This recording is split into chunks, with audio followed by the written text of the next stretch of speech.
guys, welcome back to the channel. In this episode, I'm going to be doing a bit of running around and hopefully we can get this back on the Forester.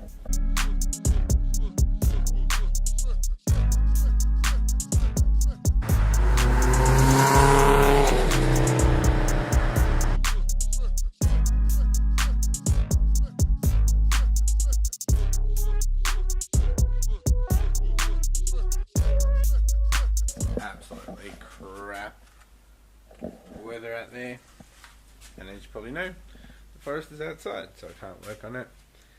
And I've just finished painting the bumper on the Skyline, just in primer. I'm going to leave that for probably a couple of weeks, so you can see how it travels in the weather. Chips, see if it cracks at all with the body filler. It already did crack, if you noticed, just on the edge there, so I'm going to have to do some fiberglassing. There's a couple of little things that I don't really like about the bumper as well. Mainly this edge here on the other one. I don't like how it goes skinny, so I might bring it up wide. I'm not sure, because make it a bit hard to get to that bolt there. So, a bit of running around today. We are going to head down to Bunnings and see if we've got some nice M6 bolts to dress up the bumper, and some heat shielding just across the road at Autobarn or even Super Cheap. Do it. Ugh, shit weather. Apparently my AC belt should be turning up today. Hopefully when I get back from running around, I'll be sitting at the front here somewhere. Alright, we are back in Skyline. Even though I didn't drive it for 4 or 5 days, I really miss driving this. It's a good little daily. Alright, great. Need some petrol though. Alright, I'm just going to head to the shops to get a couple of things for the missus, and then head over to Bunnings and whatever. Well, that was fun. Got our drugs. Let's head off to Bunnings.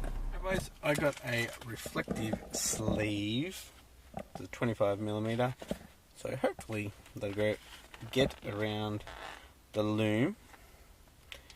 It's, there we go, 1.2 meters. Got some silicone hose, because if you remember, the one to the boost gauge broke, and I want to reroute it so it's not close to the exhaust at all.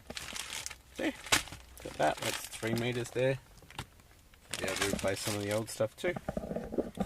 Alright, I'm going to head home and drink my Monster on the way home and chill out for the rest of the day. Can't really do much, but coming up, I'll get stuck back into the Forester finally. Feel like I haven't touched it in weeks. Been about a week. Yeah. Okay, it's a couple of days later, guys. I've got my belt for the AC. It turned up around the corner, and then they delivered it. Got some lazy posties around here. Oh, speak of the devil. That's a postie. And let's get stuck into the Forester. It's so quiet out here today. There's no wind, not many birds. There's always lots of birds. I haven't played with her for a while.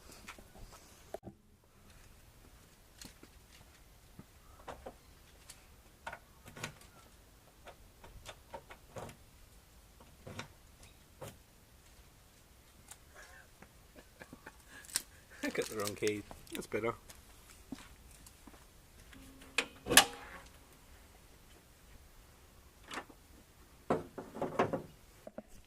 Right, boys, we have a bit of work to do.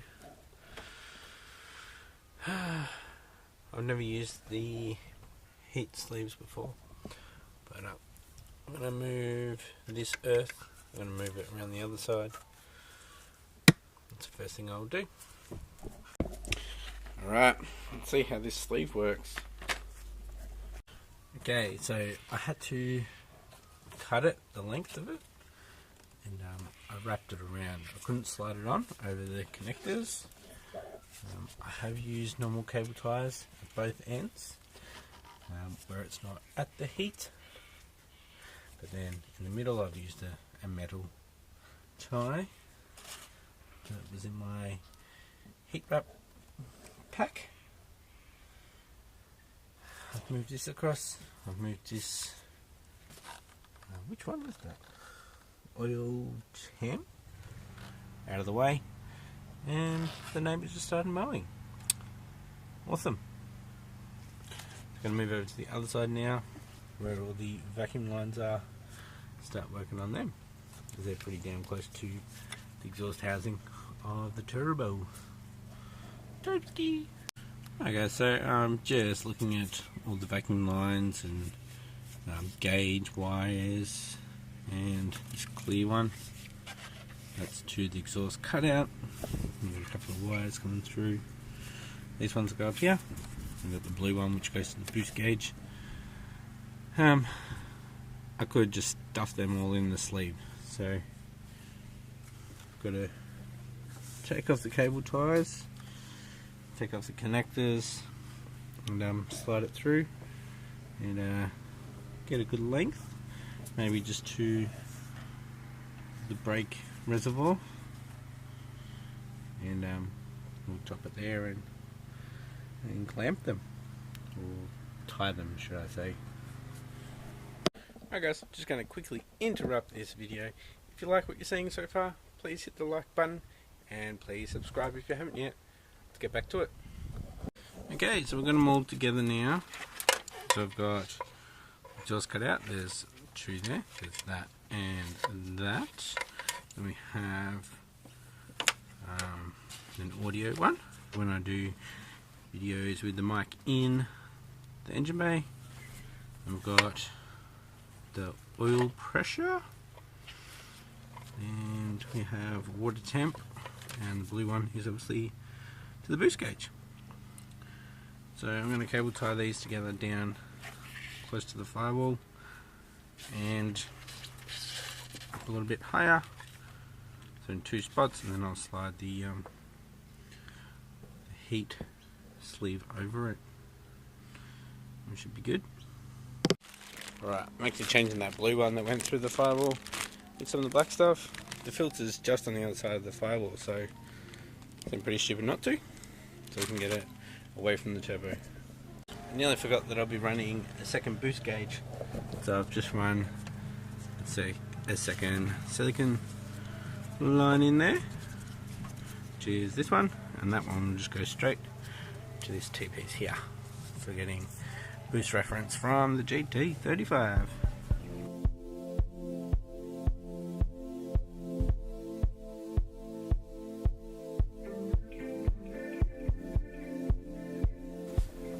Should put this one in first.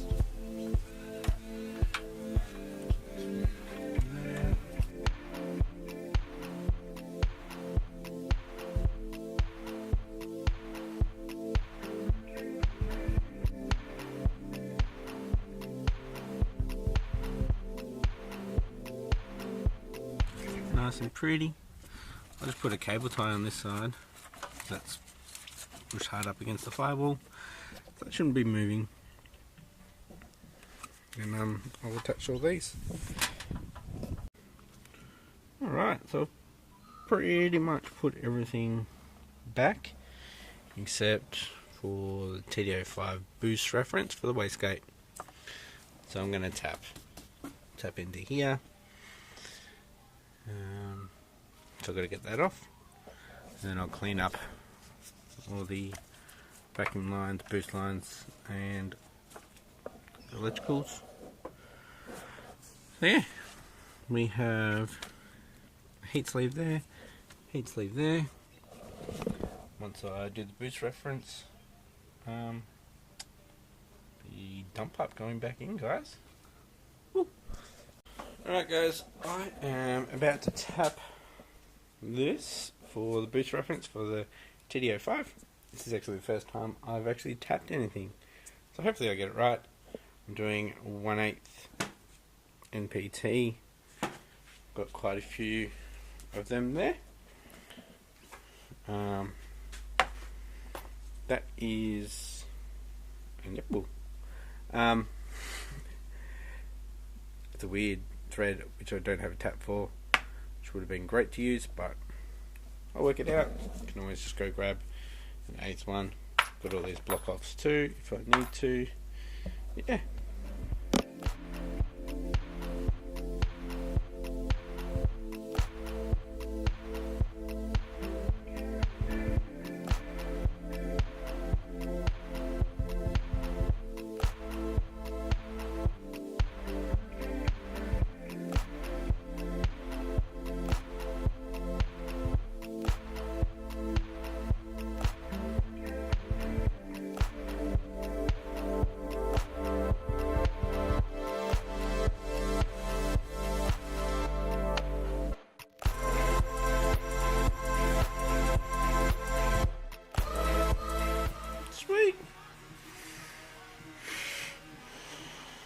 Alright guys, been doing a bit of tidying up.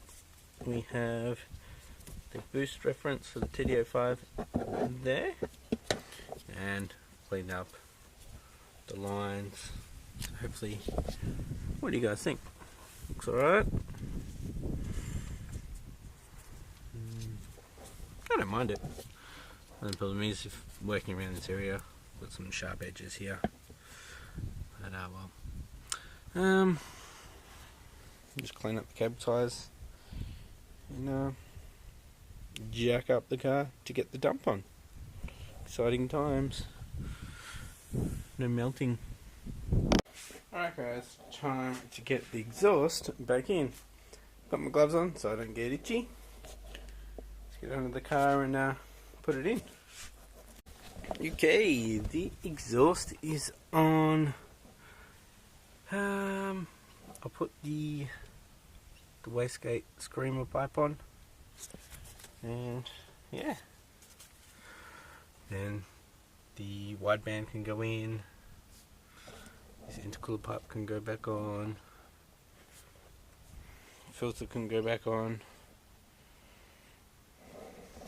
and laughing. Right, we got the screamer pipe back on. Now, to do the wideband.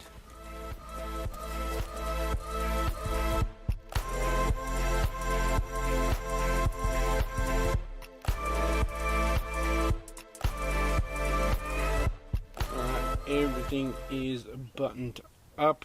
The only thing that isn't is the boost source to the gauge in the cabin. So I'm just going to block it off with this, and give it a quick start up. Alright, let's see if she starts up. I haven't started it in 3 weeks maybe. The gauge is going to go nuts because the battery's been off. Right. Here we go.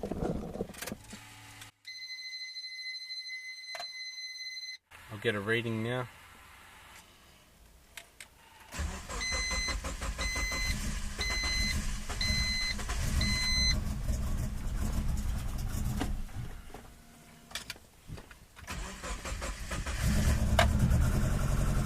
That's not good.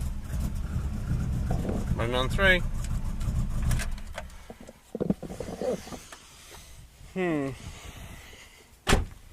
Did I knock something?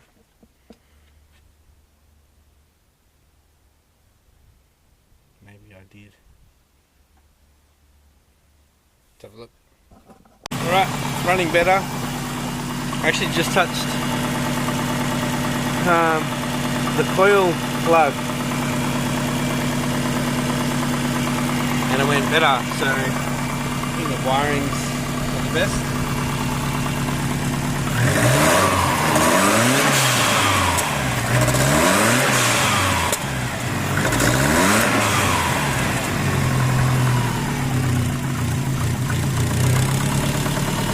legs.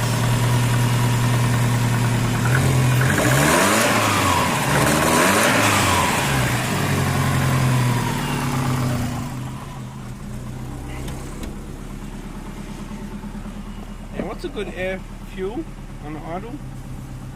Anyway guys, this is it for this episode. If you like what you saw, give me a thumbs up, and if you haven't yet, please subscribe. I'll catch you next episode when we do second boost gauge and we clean up this spaghetti down here.